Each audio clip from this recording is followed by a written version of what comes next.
Imagine a perfect porcelain teacup. It slips from your trembling fingers. It shatters into 100 jagged pieces on the hardwood floor. Western culture tells us to throw it away immediately. It is broken. It is ruined. But in Japan, there is an ancient art called Kintsugi. They repair the shattered pieces with liquid gold. The cracks become the most valuable part of the object. Now imagine that fragile teacup is your self-esteem.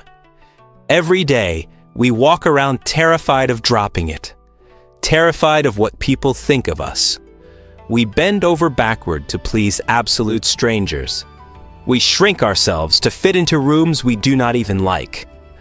I spent 20 years of my life trapped in this invisible prison, until I discovered a hidden Eastern framework that broke the lock forever. If you search how to stop caring what people think on the internet, you get the exact same recycled Western advice. Be an alpha. Just ignore the haters. Pretend you are made of solid stone. I tried that approach. I tried building a massive fortress around my emotions. I tried being the guy who simply did not give a damn. But it was a complete lie. Deep down, my heart was still racing when I walked into a crowded room. I was still analyzing every single text message I sent. Western self-help teaches you to fight social pressure, to go to war with other people's opinions of you. But fighting requires massive amounts of energy. It leaves you drained, empty, and resentful. It creates a lonely, bitter life where you are constantly on defense. Japan has a completely different approach to the human mind. It is a culture globally famous for its strict social harmony, yet hidden within it is the ultimate formula for individual psychological freedom. It blew my mind when I learned about a specific philosophy dominating Japan: the courage to be disliked. It is based on Adlerian psychology, but beautifully filtered through an Eastern lens. In the West, we are deeply obsessed with our trauma. We believe our past completely dictates our future. We believe we care what people think because of how we were raised. The Japanese Adlerian approach says absolutely not. You care what people think because it is convenient for you. It gives you the perfect excuse to never actually try. If you never step into the arena, you never have to fail. Your crippling fear of judgment is just a shield you actively choose to carry every single day.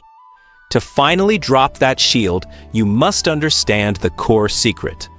The secret is a concept called the separation of tasks. Imagine a thick boundary line drawn deep in the sand.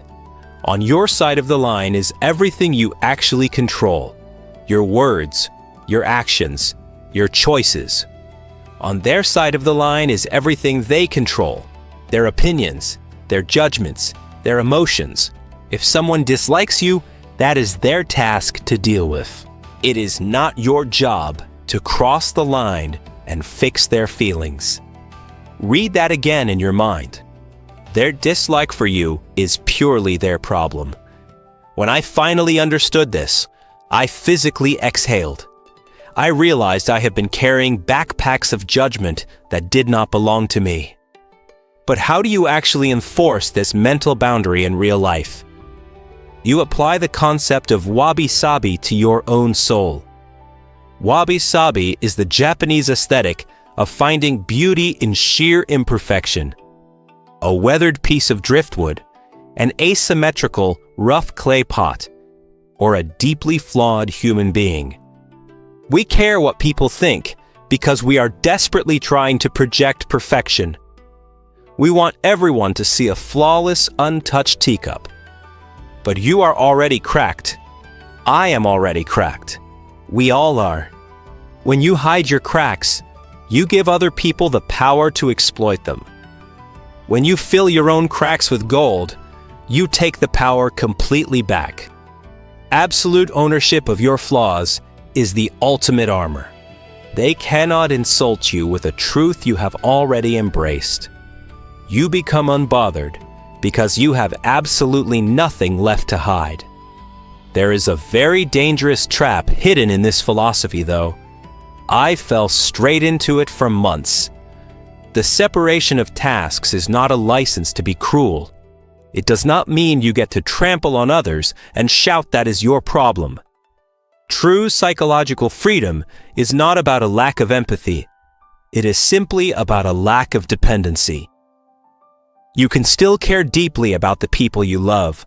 You can still be incredibly kind to strangers. But your self-worth is no longer tied to their reaction. If you give a thoughtful gift and they hate it, you did your task by being generous. Their negative reaction is entirely their task. Arrogance is incredibly loud and demanding. True Japanese inner peace is fiercely quiet. It does not need to announce itself to the room. It simply exists, deeply rooted in the present moment. The exact moment I actively chose myself, everything in the universe shifted. I stopped walking into rooms desperately wondering if they liked me. I started walking into rooms simply wondering if I liked them. The social pressure of the world did not magically evaporate. I just finally stopped letting it steer my ship. You are going to be judged by society no matter what you do. You might as well be judged for being exactly who you are. Let them hold tightly onto their opinions. Let them carry all that heavy, useless baggage. You have a much lighter path to walk today. Always remember the golden cracks of Kintsugi. Remember the boundary line drawn in the sand. Your only actual task in this lifetime is to be utterly true to yourself. The rest of it is just meaningless noise. Step out of the invisible cage.